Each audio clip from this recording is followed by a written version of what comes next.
You're watching News 24 Live. It's Monday, the 29th of February. I'm joined in studio this morning by our Sport 24 analysis panel, editor Garen Lamley and chief writer Rob Howing. This morning we are doing a rugby recap, probably the only one for the next 4 years. Gents, good morning. Thank you very much for coming in. We didn't have a rugby chat last week, so we're going to have a bit of a rugby heavy chat this morning, and rightly so, Rob. We had 9 Super Rugby games over the weekend. Of course, this new format, which there's some sort of mixed opinions about, but you felt that the quality of rugby on show was right up there with what we're used to. Yeah, I did a bit of a marathon. I must say I saw at least good portions of just about every match, and I thought overall the calibre of play was excellent. There was one absolute dud, an Australian derby in Perth, that the weather apparently was incredibly energy sapping, so a very punishing way to sort of begin the season for the poor old Western Force. Apparently the temperature didn't drop below 28 during the game, and it had been up at as high as 35 or something. That's the hazards of playing so early in the season. We know that in Durban that things can be a bit of a disaster as well because of the humidity early on. But apart from that match, I thought there were some really engrossing games everywhere else. I mean, we had a 67-point thriller in Bloemfontein, real sort of ding-dong affair between the Cheetahs and the newcomers, the Jaguars from Argentina, who got off on a winning note.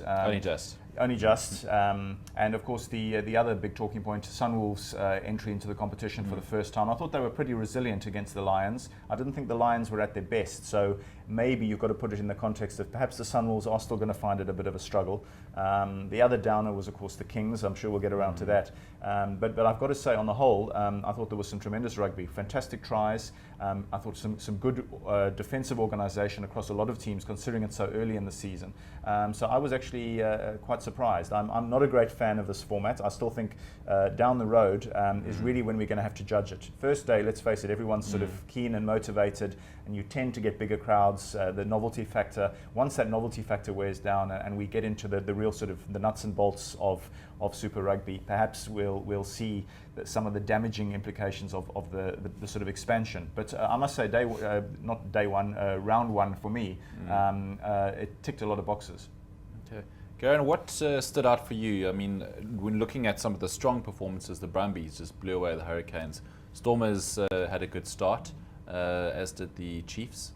Yeah, there certainly were some standout performances. As you mentioned, the Brumbies, they were sort of my early season pick. It's easy now to say after their performance, but against the Hurricanes team that last year, if you remember, that the only game I think they lost was the actual final, and they were unbeaten in the group phase, scored more tries I think than any other team had scored before. They went to Canberra and the Brumbies pretty much blew them away. I've got a funny feeling this Brumbies team's going to be very, very tough to beat. They look well organised. Stephen Larkham, former Brumbies player and Wallabies Flav, he's got something good going there basically in Canberra. So they're certainly a team to look out for this coming weekend. They've pretty much got their game of the season against the Waratahs, who look to be the only other real Australian threat in that particular conference. The Stormers, again, under Robbie Fleck, we've obviously analysed to death the Eddie Jones there for a week, maybe 2 weeks at most. Robbie Fleck taking over interim basis just for the season. They looked really, really impressive, I thought, against the Bulls team. The Bulls team that had a strong backline on paper, maybe even a little bit stronger than the Stormers. Their forwards, I think we agreed that were always going to struggle a little bit, and they certainly did. And I think that's where the Stormers, sort of laid the foundation for a very comfortable 33-9 victory. As you said, the Chiefs, again, against the Crusaders, 7-time champions, haven't won for a while. Todd Black had a last season in charge at the Crusaders. Again, just missing Richie McCaw, Dan Carter, Colin Slade, a number of other players as well. Again, their forwards heavy with All Blacks, but their backline just not showing the sort of spark you're accustomed to from a Crusaders team. And the Chiefs looked pretty impressive in winning at the end. And then the Sharks, difficult to read into their performance against the Kings team that I'm pretty sure won't win a single game this season. Unfortunately, not many people even turned up at the in Port Elizabeth for that game. I think reports of 11,000 at capacity, and the Sharks, comfortable victors, especially in the second half, ran away with things there.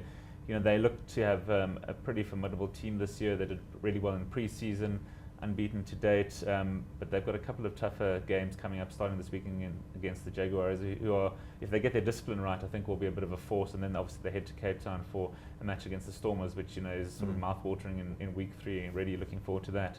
So, but overall, a really impressive, I thought, round 1 of action. Normally it takes a few rounds for everyone to get on their feet or find their feet, but they hit the ground running, I thought, in the main.